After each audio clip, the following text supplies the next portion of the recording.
Don't tell Allen Iverson, but today we're going to be talking about practice.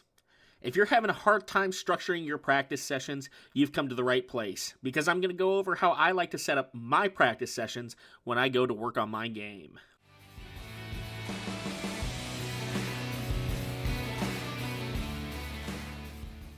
Let's start this video off with one of my favorite quotes about practice. This is from the book The Creative Habit, Learn It and Use It for Life by Twyla Tharp. Practice without purpose, however, is nothing more than exercise.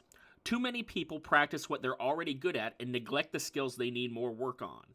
It's pleasant to repeat the things we do well, while it's frustrating to deal with repeated failure. When I was younger and thought I was good at the game and knew better than everybody else, like any young person does, I would go out and practice until 4 in the morning and throw 15 to 20 games or more after I got done with my shift working at the local grocery store. A buddy of mine was the general manager at the local center, and he'd let me practice for free alongside him. Well, one day I realized that something just didn't feel right about it. I was bowling, but I didn't really feel like I was improving. A few years later, in February of 2020, I was working with the legendary Mo Pinnell when he said something to me that made me shift my whole perspective on what a practice session should look like. Basically, to paraphrase, he basically told me if I'm not working on anything specific with my game, then I'm not really practicing, I'm just bowling. A few weeks later, I developed a practice plan that I still use to this day, and I want to share that practice plan with anyone who may be struggling to have effective practice sessions. My practice sessions are split up into 5 distinct sections, and 4 of those sections are the same every single time that I practice. I set up my practice sessions with the following steps. First, I do 10 no-step shots. No-step drills are great to use for warming up, as well as focusing on hand position and ball roll. Second, I do 10 one-step shots. One-step drills are also part of what I use to warm up, and they help me focus on my arm swing, slide, and my hand position as well. These first 2 drills usually take about 1 game to complete, depending on if I get any strikes. It usually takes me around 15 minutes or so to complete the no-step and one-step drills. And I will also mention that the point of these drills is not to strike. Our only focus is what's happening behind the foul line, not what's happening at the pins. Third, I spend 20 shots working on spare shooting. Oftentimes that means I'll end up shooting 20 10 pins, but in general I'll work on whatever spares I feel I need to tune up with. It's usually 10 pins.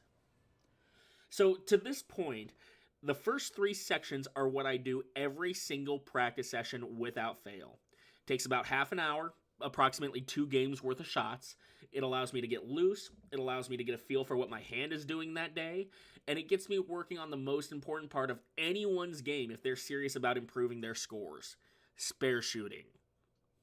The 4th section of my practice sessions is what varies from session to session. The important part about this is to pick a particular goal that you want to work on and focus on it.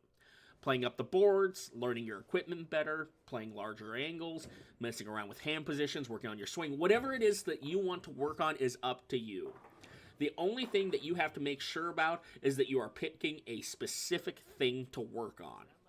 I would recommend you only work on one thing per practice session. However, if you want to work on multiple things, I would certainly not suggest working on any more than 2 specific things. I usually do this for around half an hour. It usually equates to about 2 games worth of bowling. The final section of my practice sessions is something that actually goes against what a lot of people will say to do when practicing, but I find it helpful for myself. At the end of my practice, I will bowl 1 game to shoot the best score I possibly can. I do the best job possible of going through my entire routine as though I'm in competition, go into what I would call focus mode, and do my best to execute each and every shot to the best of my ability. This is more of a mental game exercise for me than a physical game exercise. If you don't want to keep score, that's totally up to you, but I would certainly recommend using the last portion of your practice session to simulate a competition the best you can. Imagine you're throwing the final shots to win a tournament, a league game, some money in pot bowling, a 300 game, whatever you have to do to create a pressure situation in your head so that you are forcing yourself to control your emotions, focus on the next shot, go through your pre-shot routine, and execute the shot to the best of your ability.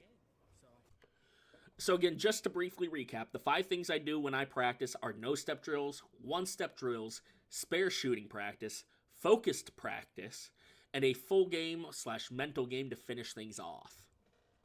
Overall, my practice sessions end up taking between an hour and an hour and a half, usually result in the equivalent of about 5 to 7 games being bowled, depending on how intense that focused practice session is. And remember, just because this works for me, doesn't mean it'll work for everybody. Finding the right practice session to help you improve your game is a personal preference. However, if you want to go out and practice your bowling game and don't know how, or if you're feeling like you're just not getting the most out of your practices, take this out onto the lanes and give it a spin. See what you think about it. One last note I'll leave you before sending you on your way from this Bowling 101 lesson is that when I first started doing this and wasn't comfortable with it yet, it helped me a lot more to write down what I was working on in the form of a checklist and checking off the boxes as I went through my practice session. Once again, thank you very much for watching. Please like and subscribe if you found this video useful.